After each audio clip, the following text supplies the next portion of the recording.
It's always a tough race. It's growing in eminence year to year. Globetrotters come in all shapes and sizes, but no victory for sheer emotion, excitement, and, may I say, improbability matched that of Royal Academy in the Breeders' Cup in 1990. El Pigot back at the top of the international scene. Great burst on the outside in the white cap, but they're inside the final furlong, and Leicester's making great strides on Royal Academy in the green jacket on the wide outside, and he's going for everything. He knows where the winning line in. He's driving into the post. It's a photo, but Leicester wins it. Would you absolutely credit it? Royal Academy has... Look, that's one of the team, the Brown family, and the stone face will crack soon. I'll tell you it will. Yes, I tell you it would. Last and Diamond Bases last. And for sheer enterprise and courage, the long trip down to Australia for the fabled Melbourne Cup, which brings the country to a halt. This was Dermot Weld, Mick Kinnan and Vintage Crop in 1993. Then the Phantom Vintage Crop is running on him in drum taps. Down to the 300, Tiago Nick linked in front of Freddie Boy. 3 away, Vintage Crop starting to storm home from Tennessee Jack. Tiago Nick in front. Vintage Crop is storming home on the outside. Vintage Crop on the outside grabs Tiago Nick, then Mercator, and the Cup is going back to England. And Vintage Crop has won the Melbourne Cup by 3 lengths to Tiago Nick and Mercator. But ahead of everybody in driving on the internationalisation of racing have been the Maktoum family of Dubai. It's been their vision to break down national barriers. And in 1997, at their marvellous Dubai World Cup meeting, Sheikh Mohammed Singspiel, who'd won the Japan Cup the year before, triumphed at Nad Al Sheba. It's Singspiel and Jerry Bailey in the centre siphon. On the outside is Sandpit. Then comes Key of Luck, but it is Singspiel as they race inside the final 100 yards. Another for Jerry Bailey and Michael Stout. Sheikh Mohammed wins the Dubai World Cup with Singspiel.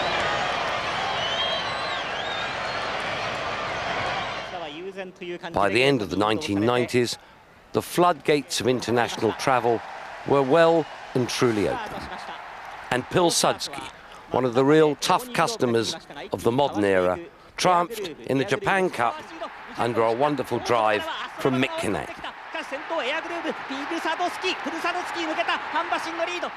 An unrelenting battle won by top-class jockey and a very tough horse.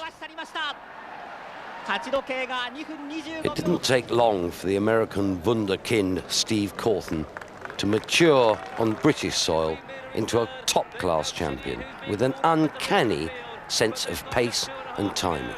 He was brilliant from the front, and in Slip Anchor in '85, he had a mount to match his own merits.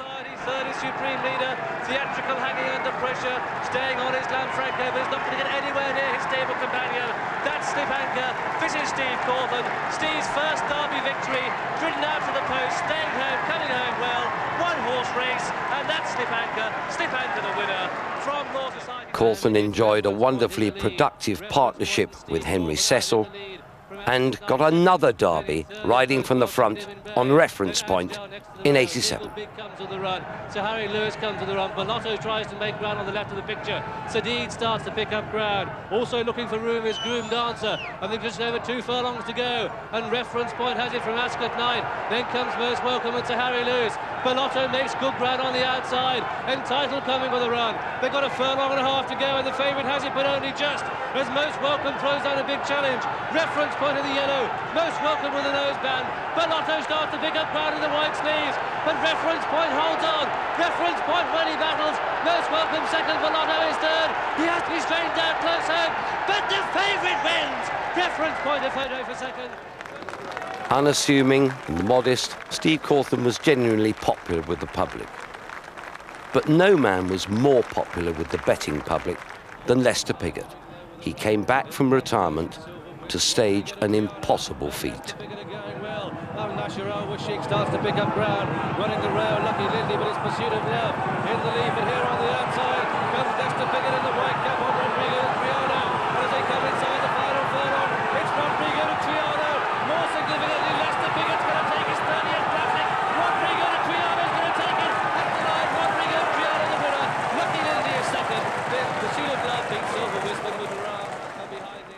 In June 1993, an off-course revolution, with the Jockey Club's total power coming to an end as the British Horse Racing Board took responsibility for the running of racing, the brainchild of a visionary of modern times, Lord Stoker Hartington.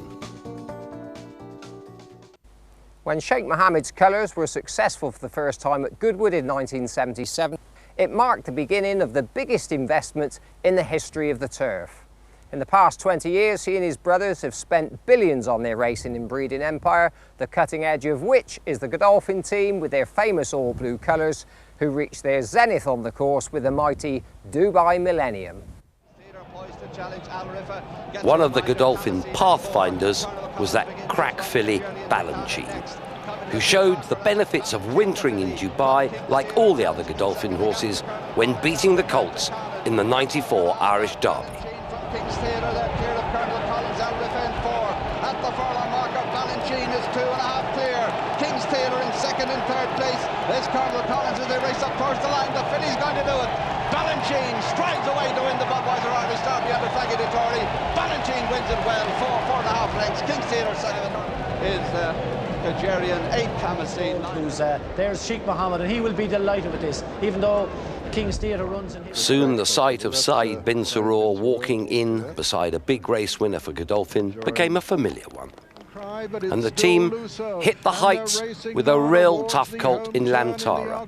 He nearly died early in his 3-year-old career, but he won a derby and went on to greatness by landing the Arc de Triomphe. They're turning for home now, and as they do so, it's Lusso being swallowed up now by Lamtara. Lamtara has hit the front. It's Lamtara and Frankie Dettori from Pure Grain and John Reed, and here comes Swain on the outside, and then Freedom Cry. Freedom Cry on the near side has taken it up now from Lamtara on the far side. Lando is finishing fast for Germany, but it's Freedom Cry from Lamtara as they race into the closing stages. Lamtara is fighting back. It's Lamtara taking it up again as they race towards the line. Lamtara's won it. Lamtara's won it from Freedom Cry. Swain was third and fourth. A high point for Godolphin under a brilliant ride from Frankie Dettori. Front at 35 miles an hour. What if we, joined by Double Eclipse and Source of Light, Assessor the Blue Jacket? By no means an all-time great, but one who carved himself a real niche with the racing public was dear old Further Flight, who in 1995 became the first horse to win the same group race 5 times on the trot when taking Newmarket's Jockey Club Stakes. There's a roar going up from the crowd.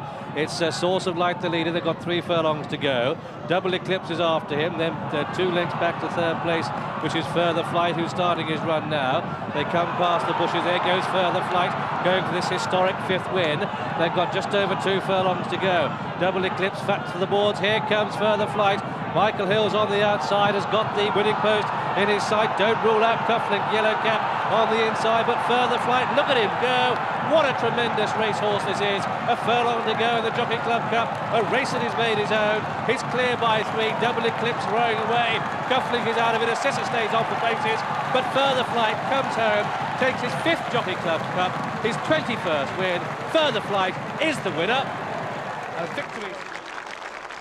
1995 also saw the retirement for the 2nd time of Lester Piggott at the age of 59. He rode 4,493 winners, second only to Sir Gordon Richards. He was 11 times champion, rode 30 British Classic winners, including 9 derbies. No, there won't be another one along in a minute.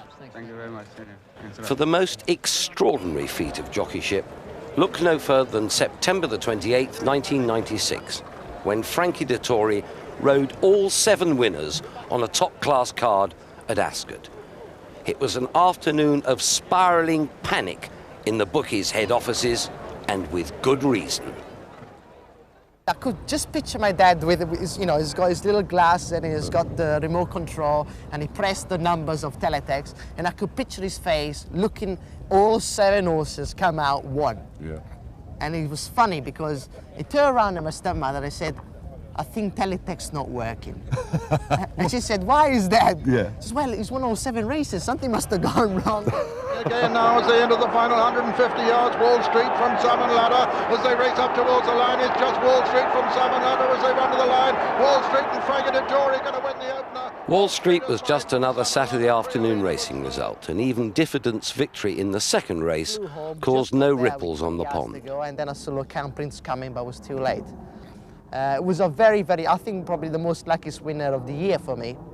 Nice Group 2. And I was happy to have 2 out of 2. And at that stage, I was thinking, well, I hope I haven't used all my luck, because the big race was coming up. The big race was indeed coming up, with Frankie booked for Godolphin's Mark of Esteem in the Queen Elizabeth II Stakes. But it's Bosworthshire, the filly, who's taken it up and attempting to become the first filly to win it, who won the Guineas in 40 years. But Mark of Esteem sprints, and Mark of Esteem and Frankie Dettori, he completes a fantastic treble. Frankie, Mark of Esteem has won it from Bosworthshire.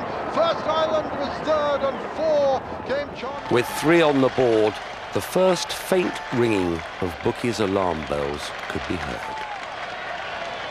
And now coming there fast is Decorated Hero under Frankie Dettori over on the far side, and Decorated Hero has come now to take it up from Russian Music and KV. It's going to be another for Frankie Dettori as they race up towards the line. Decorated Hero sprints away. No hero to the bookmaking trade, though. That's 4 on the board. 6 doubles, 4 trebles and an accumulator. Trouble is looming. Davina Luna on the outside, and here's Faithfully being produced by Frankie Dettori to challenge Questonia and Pat Edry. Prancing is in 3rd place. Abea's putting in a late run. A furlong to go, and Faithfully strikes the front. Prancing challenging, so is Questonia and Abea, but Faithfully and Frankie Dettori bidding for this fantastic 5-timer, and he looks as if he's just going to do it, though Abea's finishing very fast. With Faithfully winning and making it 5, the old enemy don't know whether to hit the panic button or reach for the heart bills. Serious on course. And we got to the last furlong, and she started to get a little bit tired, and I could see Pat coming. And I mean, the last 100 yards, I just managed to save a little bit to get me to the line, and we won with 3/4. It's a scarcely credible 6, and the bookies are gazing into the abyss. Desperate to take evasive action, the off-course trade heaves money onto Fujiyama Crest, the 7th ride of the day, in from 12s to 2s, until some of their eternal cost, the on-course layers stand their ground. So what was September the 28th like for the bookmakers? We've got David Hood from William Hill, Mike Dillon from Ladbrokes, the big 2 bookies. How much did you lose that day, you two? I think between us we managed to shoot in about 25 or 30 million, the whole industry. Wow. It was quite a day, yeah. I mean, what was it like that day? It's been described as, what, the worst day in bookmaking history? Black Saturday is how we labelled it, and I think that's accurate, Derek. It was our equivalent to the stock exchange crash. Going for the 7-timer, Northern Fleet and Pat Edry in 2nd place. Running on in 3rd is Embryonic, Fujiyama Crest and Northern Fleet. It's a desperate finish as they run up to the line. Fujiyama Crest finding a bit more, and it's 7 for Frankie. Fujiyama. A day of days, an unrepeatable feat of jockeyship, and proof perhaps that God's a punter after all. My fingers, we took the pictures, and we walked through the gate. And running through the whole era of Lester Piggott, Steve Cawthon and Frankie Dettori, the common thread of the everlasting Pat Edry, who rode his 4,000th winner when winning the 1997 St Ledger on Silver Patriarch. And it's Haltara with Windsor Castle on the outside, then Vertical Speed and Besiege.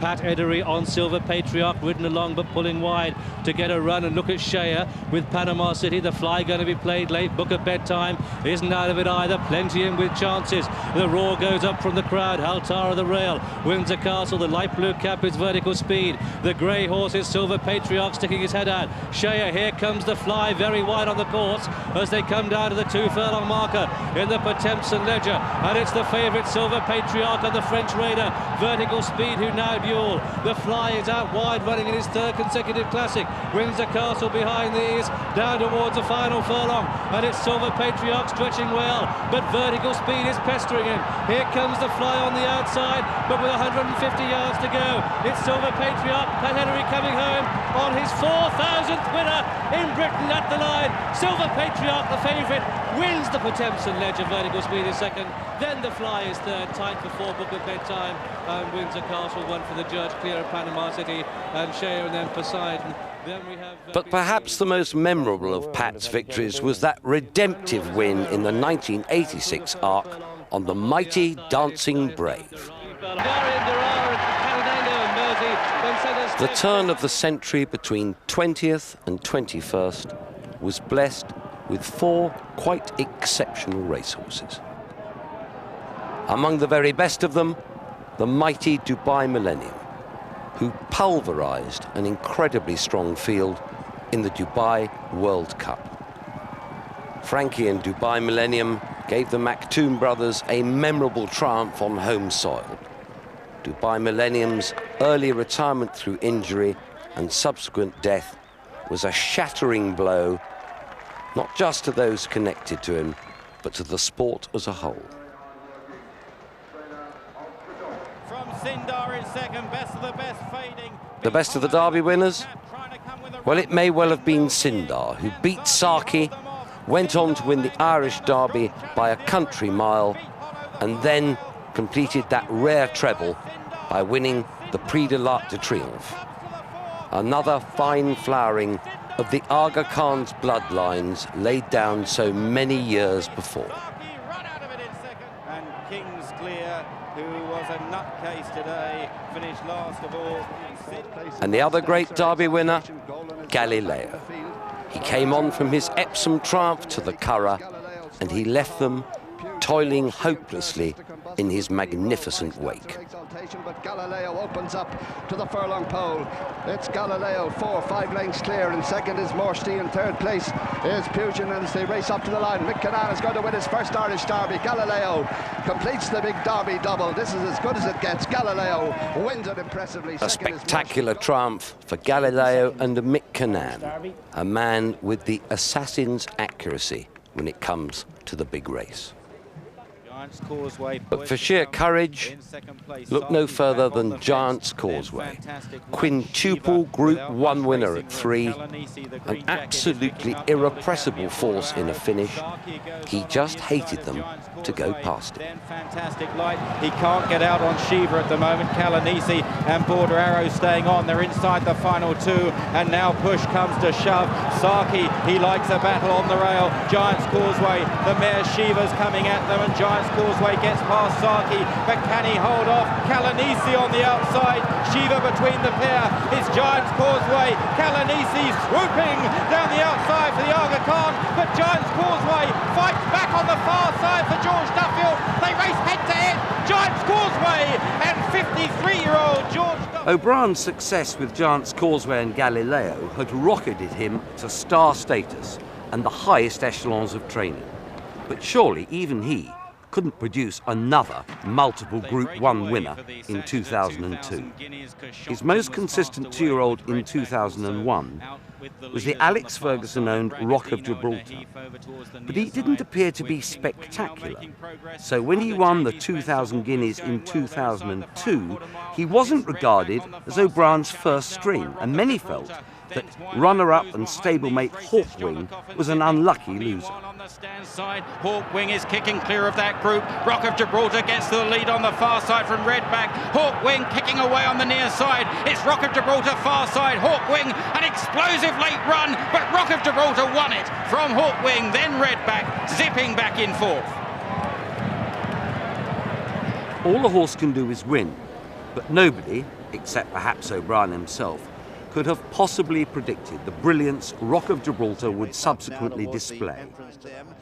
He was next seen in England in the St James's Palace Stakes at Royal Ascot. Ram back in the field. Bowman giving them a big start, and 2 lengths last of all then is Where or When. They turn the corner now in the St James's Palace Stakes, and on the outside DuPont has raced up now to take a narrow lead from Sahara Desert. Lancia produced from King of Happiness. Here's Rock of Gibraltar on the outside from Camp Commander, and Bowman in behind horses, but at the furlong. Canaan says go on. Rock of Gibraltar, have a look at this. Rock of Gibraltar on the outside, ranges up, grabs the leaders all over. Rock of Gibraltar careering away. He's gone 2 lengths in front of the stablemate Lancia, and Rock of Gibraltar makes it 5 Group 1 wins in a row. What a win to the St James's Palace. Beats Lancia, tight third, a Ram just ahead of DuPont, then Where or When, followed by Bowman. Rock of Gibraltar would sweep all before him that summer.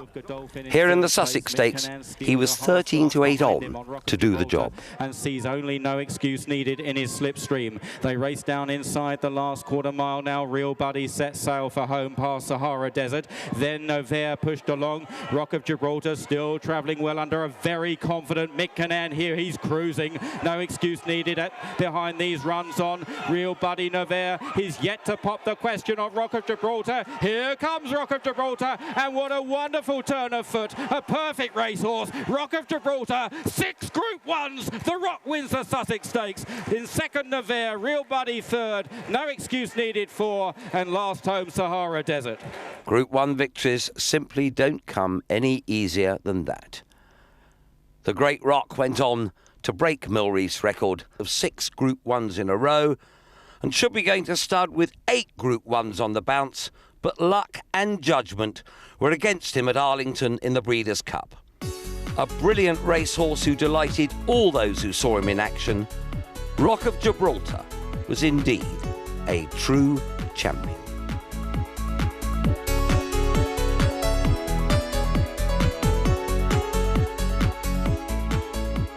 Jockey Mick Canaan described Rock of Gibraltar as the perfect racehorse, and who could argue with that? But for sheer racing drama, look no further than the King George VI and Queen Elizabeth Diamond Stakes later in the summer at Ascot, when Sir Michael Stoute produced Golan to become the first horse ever to win this Group 1 on his seasonal debut. Here's Naef now looming large, followed then by a Caloriston on the outside. Storming home is now being popped the question. Grandira with about 5 or 6 lengths to make up. They're on the turn for home in the King George, and Zindabad hard ridden, but here's Naef storming home on the outside too, followed then by a Caloriston. Grandira in behind them from Golan. Inside the final 2 furlongs, Zindabad boxing on well, being tackled now by Naef, who moves up to take a narrow lead. Golan is running on very well on the inside from a Caloriston. It's Naef in front, but being grabbed all the while by Golan. Naef and Golan settle down to fight it out. 100 yards left to go. Naef being grabbed by Golan. It's head and head, neck for neck, and on the inside, Golan. A magnificent win for the Weinstocks. It's Golan who wins the King George. In second, Stoute and Fallon teamed up the following year for the Epsom Derby with the relatively inexperienced chestnut colt Chris Kinn. But a massive nationwide gamble had the bookies running for cover, but there was nowhere to hide. But on the inside is the Great Gatsby from Dutch Gold. Alberto Giacometti in behind them. They're followed a little bit wider out by Balestrini. In behind them is Brian Baru from Lundy's Lane, and then they refuse to bend. Further back in the field then Franklin's Gardens, who's trapped out a bit wide with a noseband. In behind them Chris Kinn as they charge down to Tatnam Corner.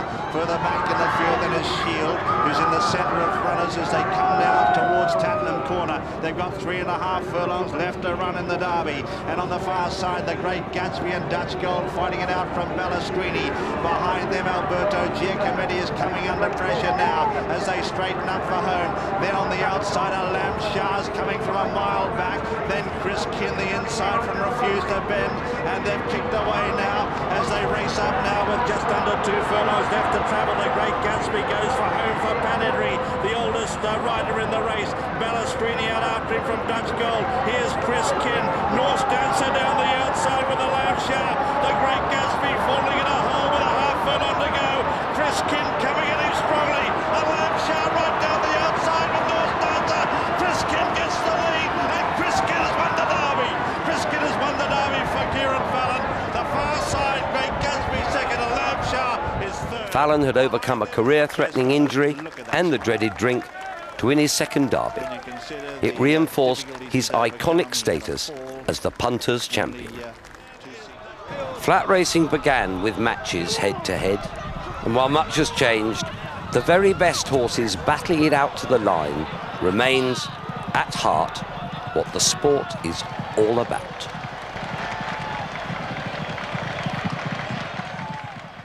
They start to run downhill, less than 6 furlongs to race in the Derby. And the leader on the inside is Mead. By half a length, the Northlight has been there throughout. And in 2004, it was Team Stout and Fallon once more, when Northlight, levered into 7-2 joint favourite by Kieran's faithful followers, had the run of the race and stuck on strongly all the way to the line. Then followed by Salford City, and well back in the field then is coming again, but heads a turn for home in the Derby, and Northlight moves up to grab the lead from Meath. Here's American Post on the outside from Hazy View, Pucker right down the outside, then Gatwick Percussionist. There's Frankie on the outside on Snow Ridge, but it's Kieran Fallon in front on Northlight, the far side at the 2. American Post is coming at him. They're followed by Hazy View right down the outside. Now is Frankie on Snow Ridge, and Salford City Rule of Law, but it's Northlight who strikes for home with a furlong to go. He's 2 in front of American Post Percussionist. Salford City trying hard to wear him down, but this horse is lengthening well. Northlight 2 or 3 in front, flying at the death is Rule of Law, but the winner of the Derby is Northlight. Democracy came to the Derby in the shape of the unbeaten Motivator, owned by 230 well-heeled members of the Royal Ascot Racing Club. Beautifully prepared by Michael Bell, Motivator had won the most important Derby trial, the Dante at York, and when Johnny Murtagh kicked on just over 2 out, the favourite was home and hosed. Rounding the turn now in the Derby, Hattan is the first to set sail for the judge. 2 in front of Motivator, who's going well. Gypsy King is moving up, so too is Dubawi, followed then by Unfurled. Further back in the field, there is Walk in the Park, and they're kicked away from King's Key. But it's Motivator who raced up on the outside to grab the lead now from Hattan, passing the 2. Here's Dubawi, right down the outside, Gypsy King, and now Walk in the Park is running on late, but Motivator has kicked away in the Derby. Motivator's gone 4 lengths in front of Dubawi. Walk in the Park is flashing home for a place, but there's only one winner. It's Motivator. He's going to stroll away with it. Motivator wins the Derby by 5 lengths. Second is Walk in the Park, an amazing 1-2 for Monsieur. It's Dylan Thomas out in front here for Johnny Murtagh by a length and a half. To on the outside in second is Dragon Dancer. Sir Percy came to Epsom beaten just once in his career, when a fine second to George Washington in the 2,000 guineas. Owners Anthony and Victoria Pakenham had turned down telephone numbers for their pride and joy during the winter, but he justified their faith under Martin Dwyer in the tightest and most dramatic finish of the modern era. But it's Dylan Thomas for Johnny Murtagh. Dragon Dancer on the outside, moving up now as they race up with 2 furlongs to go in the Derby. They're clearest Snoqualmie Boy. Harlebeck is running on well. Further back in the field is Sir Percy, who's come from well back, and Vasinda right down the outside now.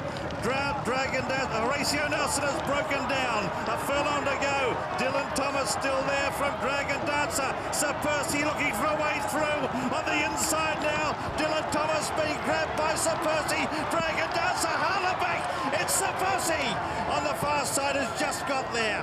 From in the centre, Dragon Dancer, Harlebeck out wide, Dylan Thomas, what a finish.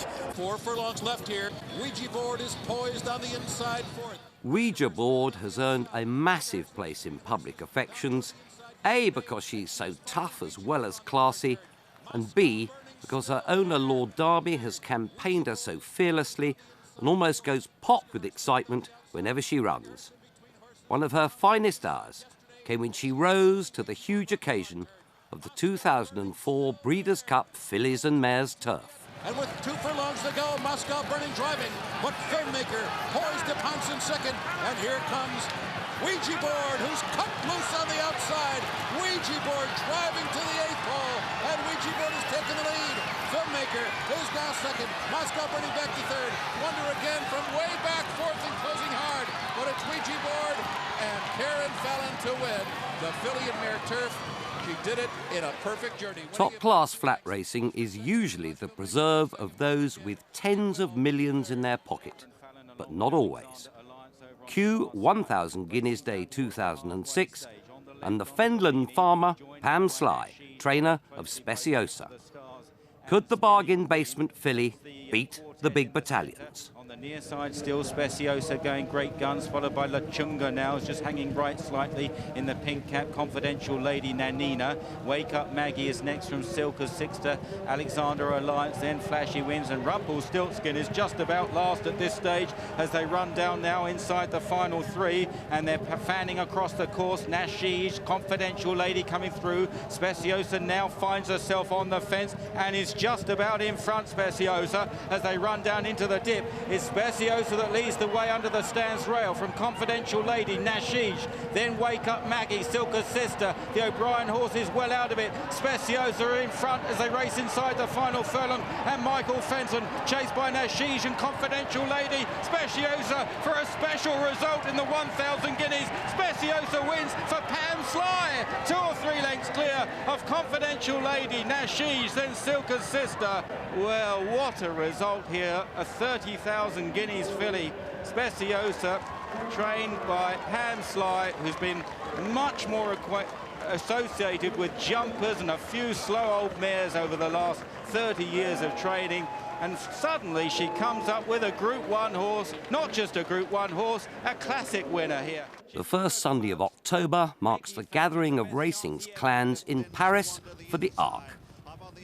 You usually have to be handy for the dash to the line at Longchamp, but no one told Kieran Fallon, who came from a seemingly hopeless position, to thrust the huge striding Hurricane Run home up the rail. Racing up the false straight now, under a half mile to go in the Arc, and the leader on the inside, Windia, from on the outside, Voltmeter. Western has had a charmed run, followed by Cherry Mix and Scorpion going there strongly, followed by Shawanda creeping up on the inside from Scirocco. Motivator is going to the inside, Pride's in a bit of bother, and then Bago taken to the outside. Heads a turn for home now in the Arc. Anybody's race here. And the pacemaker, Windia, is still there, but here's Shawanda coming through on the inside with Motivator.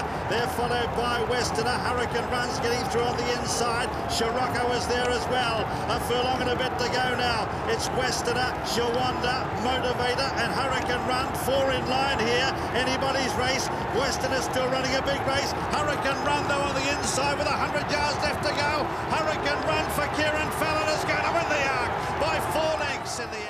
The Dubai World Cup is the world's richest race and dear to the heart of its founder, Sheikh Mohammed. But confidence in his electrocutionist evaporated when he drew the coffin box #1 stall. Now it was all up to Frankie Dettori. As the World Cup field turns for home, Magna Graduate in front of Superphonic. Wilco looms up 3 deep. Brass Hat is out 4 wide. Kana Hakili behind them, and then a length and a half to Electrocutionist as they reach the 400 metres mark where Brass Hat had gone up with Wilco in the centre. Electrocutionist on the outside is giving chase. Electrocutionist after Brass Hat and Wilco. Electrocutionist, Brass Hat, Wilco, 3 across the track, 200 metres left to go. Brass Hat just in front. Electrocutionist driving at him. Frankie lifting the favourite. Electrocutionist takes the lead. Meadow Shiva goes berserk. Godolphin. Electrocutionist beat Brass Hat. Wilco third.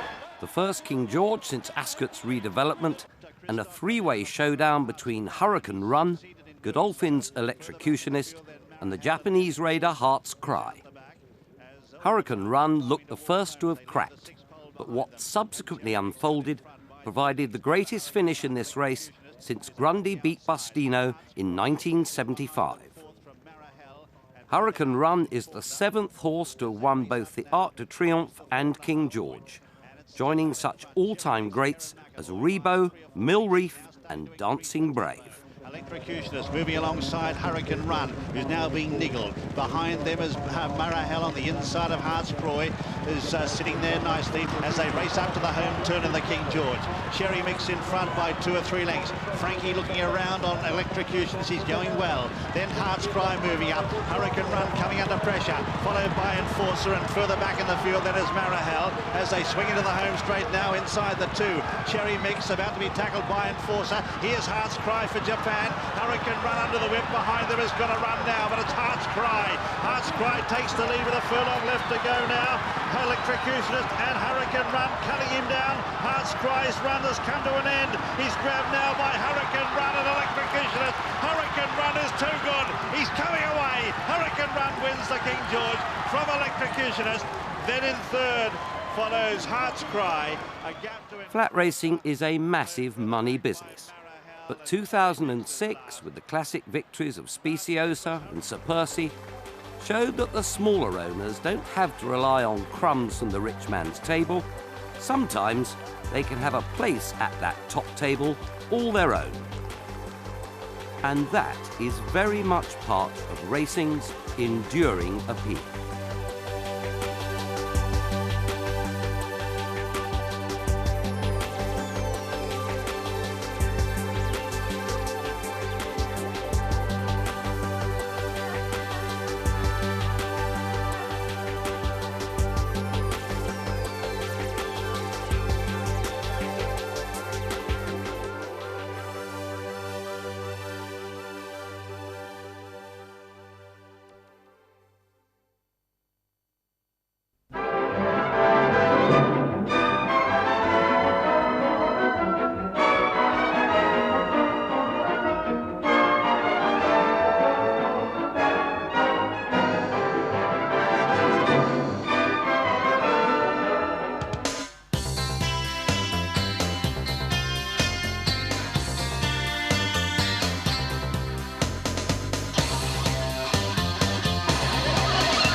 Welcome to 100 years of the jumps, a form of racing that a century ago was derided as an illegitimate sport for the needy and the greedy. In its formative years, jump racing was a pastime for enthusiastic gentlemen over courses that would not be even attempted today. We trace the development of the sport as it grew to become the sport of kings. One of its heroes is 7-time champion jockey John Frankham. While jump racing can never boast the billions of the flat, if you come here to Cheltenham in March for the National Hunt Festival, you'll witness the most atmospheric occasion in the racing year, and a testament to the fact that the jumping game has never been in ruder or more rampant health. But it's not always been like that. A century ago, the jump season revolved around the perils of just one race, the Grand National. In his last year as Prince of Wales, Edward VII won the Grand National with Ambush II, before capturing the flat Triple Crown with Diamond Jubilee. Since then, no owner has won both the Grand National and the Derby in the same year. In 1904, the great race went to Moifa, a New Zealand bred who'd been shipwrecked in the Irish Sea, swam to safety and was found on a Wexford beach by local fishermen.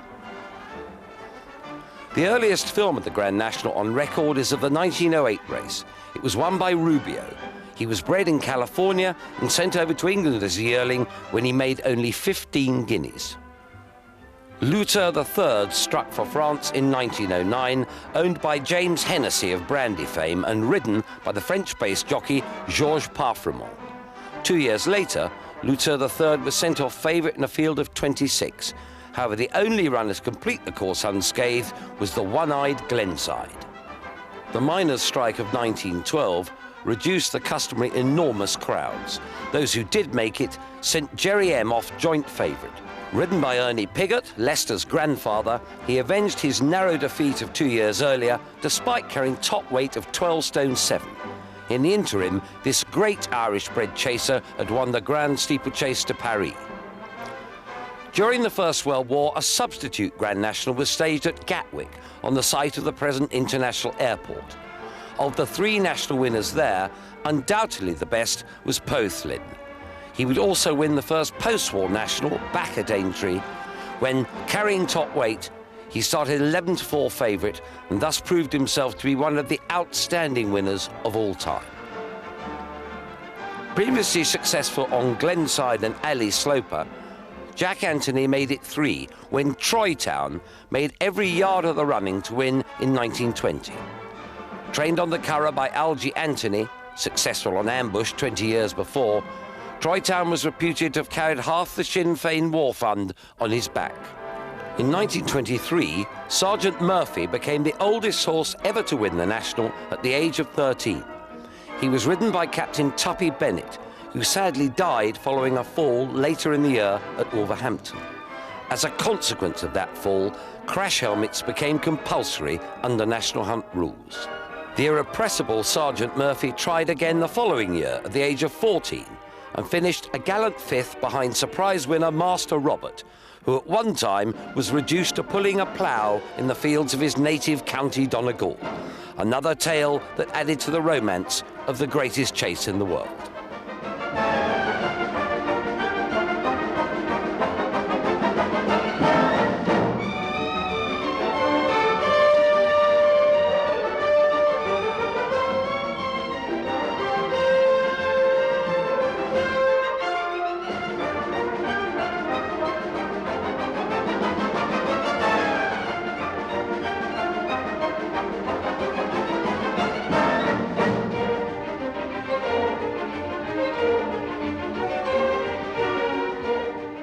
The pre-war Grand National was an almost impossible lottery, and so the powers that be decided that what jump racing needed was a championship race about 3 weeks before Aintree, and thus the Gold Cup was born, followed 3 years later by the first running of the Champion Hurdle. The first running of the Cheltenham Gold Cup in March 1924 drew huge crowds to Prestbury Park. They were rewarded with a thrilling race in which Fred Rees inched home on Red Splash by a head and a neck from Conjurer II and Gerald L. The status of the new race was such that Conjurer was made hot favourite for the National, but in the race itself he was knocked over, further emphasising the lottery that the National so often proved to be. A single strand starting tape was used for the first time in the 1925 National, won by Double Chance, ridden by Major John Philip Wilson.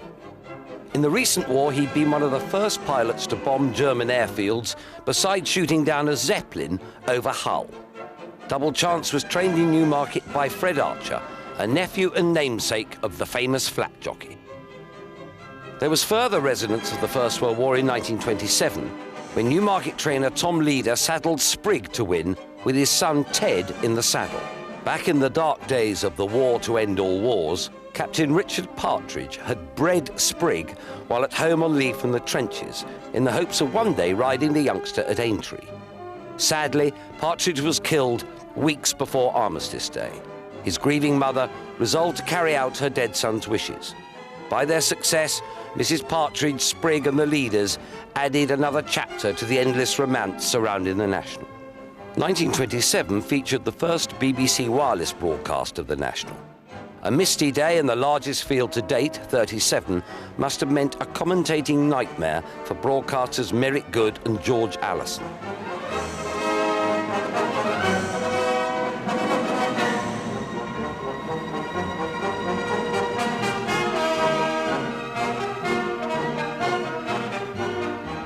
In the first decades of the 20th century, two entire horses emerged as unofficial champions over hurdles, Rack and Trespasser.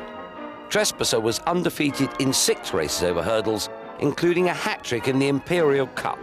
Both these unofficial champions were ridden by George Duller, king of the hurdle jockeys. George duly got his name on Cheltenham's Roll of Honour when making all the running on Blaris to win the inaugural Champion Hurdle. He returned the following year to defend his crown, but was no match for the 4-year-old Brown Jack. Steve Donoghue persuaded trainer Aubrey Hastings to switch Brown Jack back to the flat. Brown Jack and Donoghue galloped into turf immortality by winning the Queen Alexandra Stakes at Royal Ascot 6 years in succession. The 1928 National attracted the American champion Billy Barton, but the race was reduced to a shambles when Easter Hero got stuck on the canal turn when in the lead, bringing down most of the field. At the last, it was between the American horse and outsider Tipperary Tim, but Billy Barton fell before being remounted to be the only finisher behind Tipperary Tim, who started 100 to 1 and was ridden by the solicitor William Parker Dutton, who then gave up the law to become a racehorse trainer. 66 lined up in 2 rows for the start of the 1929 National, and once again it was a bookie's benefit, with 100 to 1 chance Gregor Lack beating the favourite Easter Hero 6 lengths. Villain of the piece 12 months earlier, Easter Hero had since won the Cheltenham Gold Cup and was denied a unique Gold Cup national double by his huge weight of 12 stone 7. Tommy Cullinan was the jockey in form in 1930. He'd won the Gold Cup in Easter Hero and the Champion Hurdle on Brown Tony. Had Easter Hero stayed sound, Cullinan would have ridden him at Aintree. Instead, he got the ride on second favourite Sean Gollin. For the first time ever, 2 greys led the Grand National field.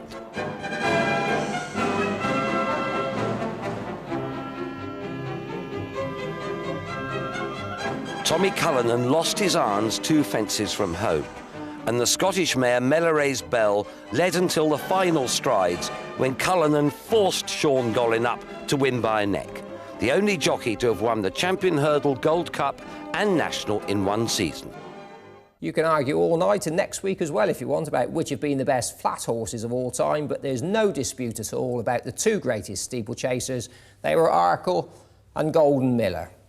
And the brilliance of Golden Miller, well, I suppose it was only exceeded by the eccentricity of his owner, Dorothy Paget. He won 5 consecutive Gold Cups, plus a Grand National under the steadier of 12 stone 2. That's a record that'll never be beaten. Golden Miller won the 3rd of his 5 Gold Cups when he carried that welterweight to success in the 1934 Grand National, 8 seconds faster than Kelsborough Jack's record set the year before.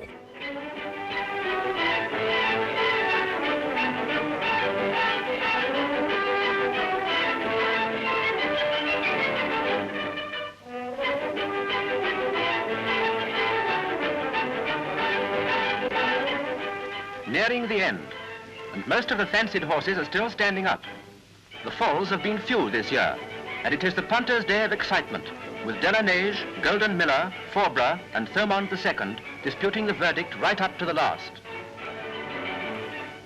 Golden Miller pulls out and wins by 5 lengths from Delanege, with Thomond II somewhere behind.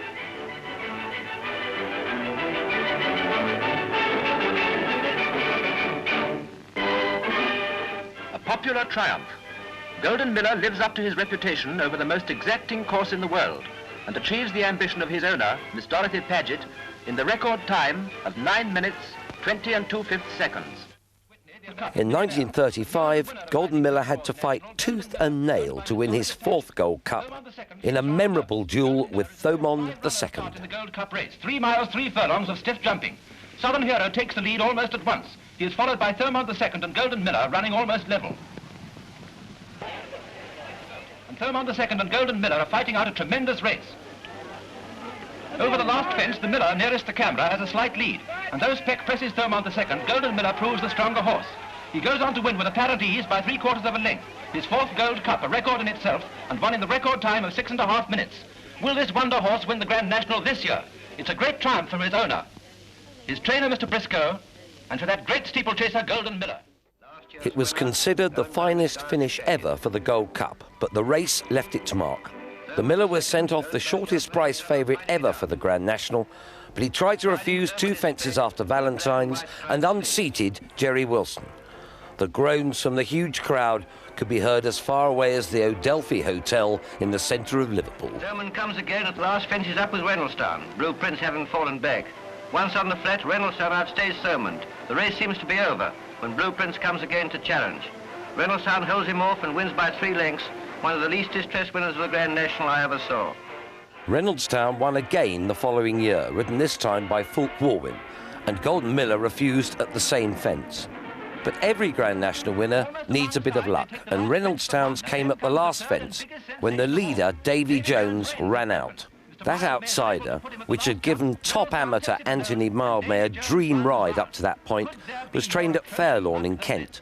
Davy Jones was the first of a whole series of entry misfortunes for Fairlawn runners, and it came to be known as the Jinx of Fairlawn.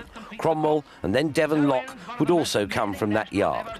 Reynoldstown thus became the first horse to win successive nationals since the Colonel in 1870. The entry legend was further embellished in 1938 when the pony-sized American Entire, Battleship, ridden by 17-year-old Bruce Hobbs, just held off the Irish Royal Danieli, ridden by Dan Moore. There was no photo finish in those days, and the devastated Dan Moore could never bring himself to believe the judge's verdict.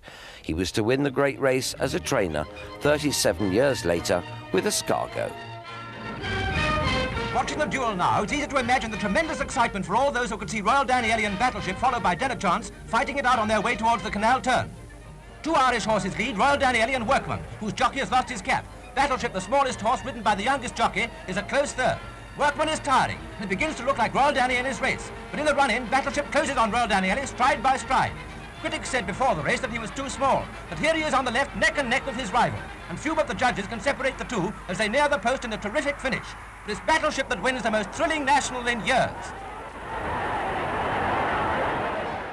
The declaration of war in September '39 inevitably curtailed racing under both codes. Aintree became a depot for American military vehicles after the 1940 Grand National. In the closing stages of that race, it looked sure to be a first-ever Scottish-trained winner of the race, as McMoffat was well clear. And when the favourite Royal Danieli fell at the second last, it looked odds-on a Scots victory. But as many jockeys will tell you, it's a long way from the last at Aintree, and the 7-year-old Bogscar finally wore the gallant McMoffat down to win by 4 lengths. Sadly, it would be 6 years before the race returned to Grace Aintree again. Bogscar draws away and passes the post 4 lengths ahead of McMoffat in great style to win the National for Lord Stallbridge. However, the Cheltenham Festival continued until 1942, and while the war raged worldwide, racing carried on in neutral Ireland. And in doing so, it threw up a horse that his trainer and most of Ireland believed a worthy successor to Golden Miller. He was called Prince Regent. He carried the colours of JV rank, and he was trained by Tom Draper, who modestly described himself as a farmer who trained a few horses on the side. Didn't do too well on the occasion when this picture was taken, finishing third in a close race at Baldoyle.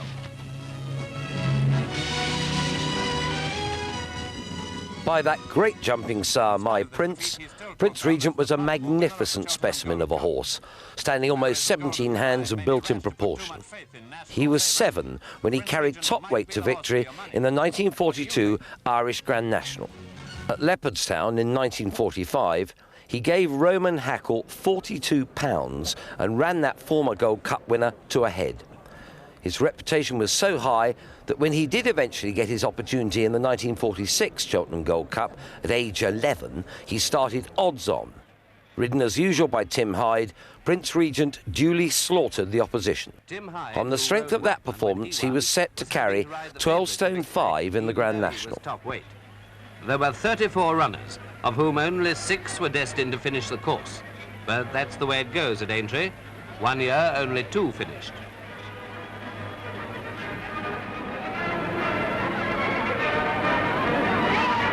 Limestone Edward takes Valentine's just ahead of Prince Regent.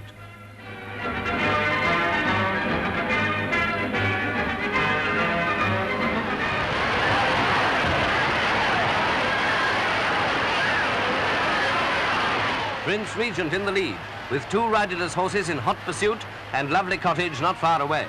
Lovely Cottage may have been out of the picture up to the present, but from now on he's right in it.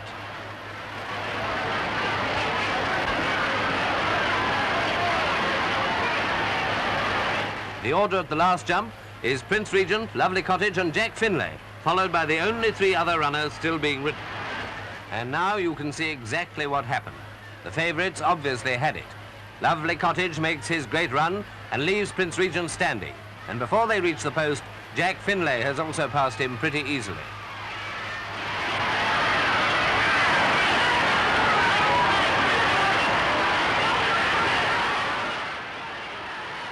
He was 4th the following year, carrying 12 stone 7, and actually carried on racing until he was 15.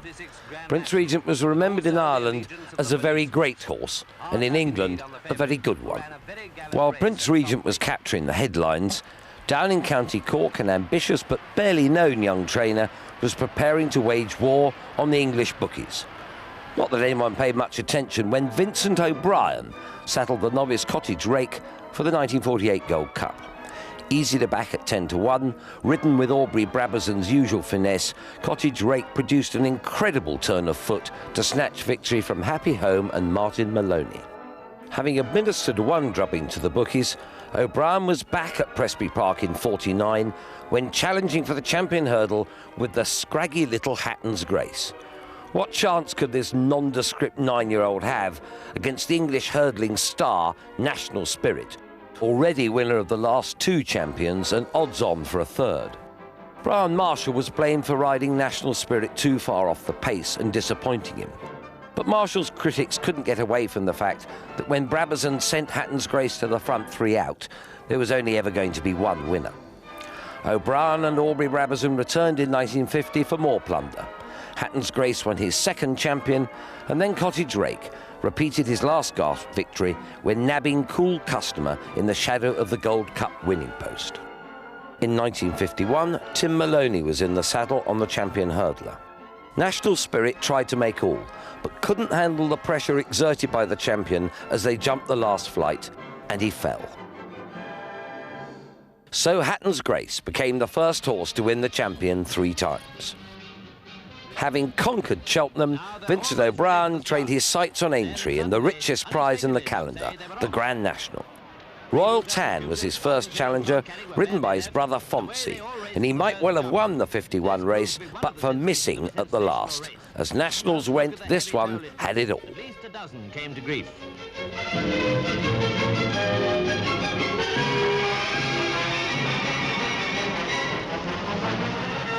Arctic Gold and the grey mare Caesar's Wife led the way over this notorious jump.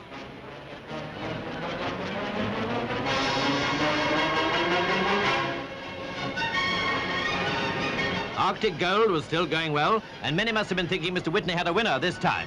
But the thought was premature, for at the canal turn it was goodbye to Arctic Gold and several more into the bargain. Roland Roy, Sergeant Kelly and Prince Brownie.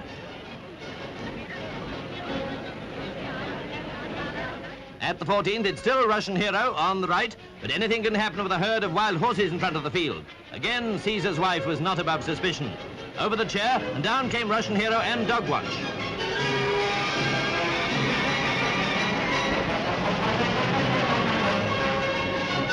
This left 5.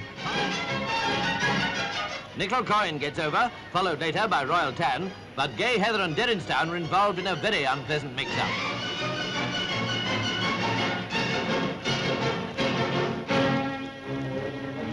Still, your Grand National rider never gives up if it's humanly possible to carry on.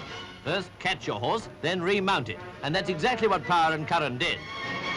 But at the very last jump, Royal Tan was at fault. Somehow, Mr. O'Brien, his amateur jockey, stuck on, but now Bullock took Nickel Coin out in front, and nothing that Royal Tan or his rider could do was any use. It was Nickel Coin's race by 6 lengths, first home out of only 3 to complete the course in the most amazing Grand National for many years. The following year, Royal Tan fell at the last when in 3rd place and beaten. But 12 months later, Vincent had taken charge of Early Mist. And on the crest of a wave, after winning another Cheltenham Gold Cup with Knock Hard, he secured the services of Brian Marshall for Early Mist. The partnership never had a moment's worry, strolling home 20 lengths clear of Dorothy Paget's Mont Tremblant, winner of the Gold Cup in 1952. Unless he made a mistake at the last fence, which he didn't, he was clearly the winner.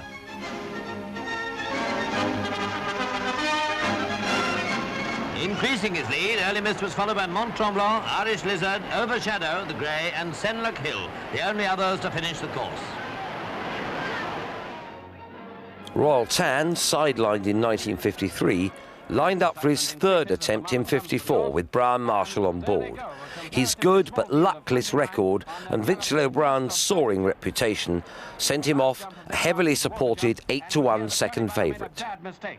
Somehow he and his jockey recovered, but they were passed by Sanperion, Royal Stewart, Churchtown and Punchtown Star, who headed the field into the 2nd circuit.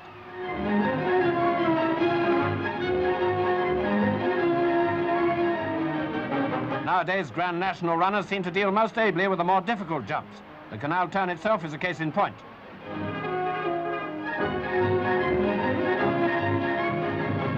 On the way home now, and thrills mounting rapidly as Churchtown and Tudor Line led from Royal Tan. Tudorline was going very well, and when Churchtown blundered at the last jump at 1, it looked as if Tudorline had the race. But Brian Marshall was bringing Royal Tan along first. Then at the last fence, Tudorline cross-jumped, and away went Royal Tan, hell for leather. Tudorline, strongly ridden by Slack, however, was